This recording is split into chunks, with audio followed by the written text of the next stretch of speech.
Hi, my name's Phil. I like talking about politics, and in this video, prompted by an incredibly unexpected revelation reported in the Mirror, I'd like to discuss why Kemi Badenoch is attracting so many racists in her support groups. But first, for daily political commentary, please click the subscribe button so you don't miss out. So, to the general question as to why Kemi Badenoch would attract so many racists, you may well say, Phil, haven't you seen all the stuff she's come out with as equalities minister over the years? And you go, yeah, sure. But this is sort of off the chart for someone who isn't white. I mean, listen to some of this stuff. And remember, this is a WhatsApp group specifically for supporters of Kemi Badenoch, right? One comment, which began by criticising the way Sunak called the election, ended with, anyway, it's not racist to say, by the way, if anyone ever says that, it probably is. I'll start again. Anyway, it's not racist to say he wasn't a true Brit. He was born here, yes, but didn't have the hereditary ancestral history of the majority of British people. Another comment pointed out in the Mirror article had someone talking about cultural ghettos. They were, in this case, specifically referring to Asian communities. Now, you could imagine that these are people whose particular brand of racism centres on Islamophobia. That has been pushed a great deal. It's been pushed by Reform UK especially, but there's even corners of the Conservative Party been particularly pushing this as well. And you go, well, even though Sunak is not a Muslim, I mean, remember, a lot of these knuckle draggers out there think he is just because he's of Asian descent. As far as they're concerned, if you're descended from the subcontinent of Asia or the Middle East, you're a Muslim and a target. They're more confused if you're black, so maybe this is why they can think of Sunak as not a true Brit, even though they know he was born and raised in Britain. But Badenoch, who was born in Britain but raised in Nigeria, apparently is fine to them. But there were racist comments against black people mentioned in the article as well, characterising people from Jamaica, for example, as illiterate and dishonest. Comments about job applications, in this case for bus drivers, but I don't think that matters, being biased against white people. It was also made clear in the article that a member of Badenoch's team said that she read all the comments in the chat. So she'd been reading comments like these. I strongly suspect, by the way, she had not. But she, you know, her team are claiming she has, and she's officially claiming she's read these comments and like the dog in the burning building thought, this is fine. Some of these talking points are basically carbon copies of the things Britain First come out with. It's the sort of stuff Reform UK are actually trying to distance themselves from. And yet comments like this can appear in a Kemi Badenoch support forum without any moderation. Perhaps this is Badenoch's Americanised attitude towards free speech. You know, the ability to say whatever you like, no matter how untrue or harmful to others it is. Badenoch has certainly praised Elon Musk recently for his management of Twitter, saying he's a great champion of free speech. Remember, his management of Twitter has involved amplifying, not just allowing everything to be as it is, amplifying far-right views, and despite his claims, throttling liberal or left-wing content.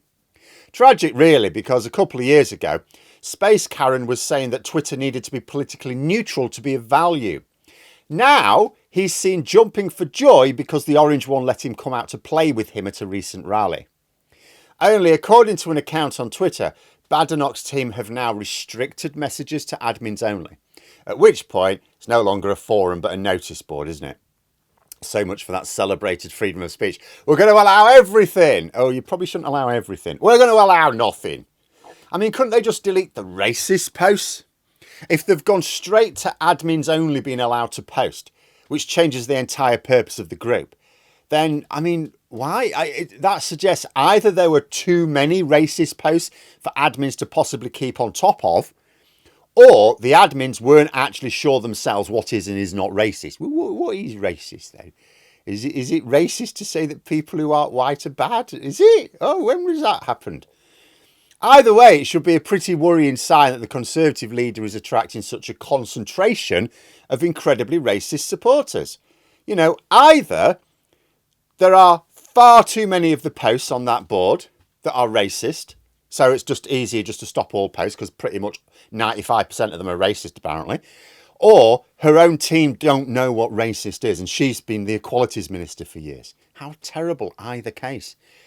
You know, with even Reform UK, as I say, quick to denounce things like this, when their own supporters inevitably come out with them daily, are we going to end up in a position whereby if Badenoch does win the leadership race, the Conservative Party becomes more openly racist than Reform UK?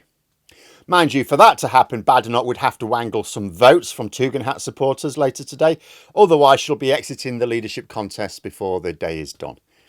Although it now makes me wonder what sort of comments are made by Robert Jenrick's supporters. Or does he actually moderate his forums a lot better? Because the final lines of the article are, as always, reserved for the response from Badenoch, which I keep saying I'm not in favour of. Never give any politician the last word. But the response from Badenoch's campaign was, and I quote, "This is a WhatsApp community of people who want the Conservatives to elect the first black female leader of a political party in Britain's history." Just tragically hilarious.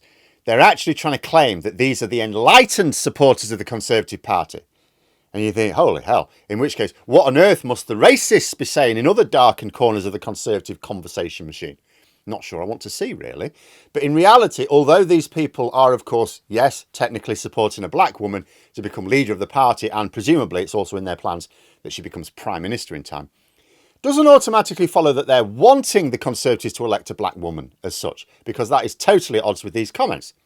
Badenoch is one of a number of pull the ladder up, I'm all right, Jack, first generation Britons in the Conservative Party who actively promote policies which would have prevented them ever becoming British in the first place if the same rules were in place before their parents came here. That's what these people want.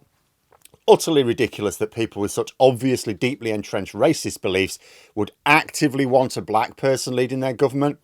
They just think she will stop other black people coming into the country in future. She's a lost leader for them.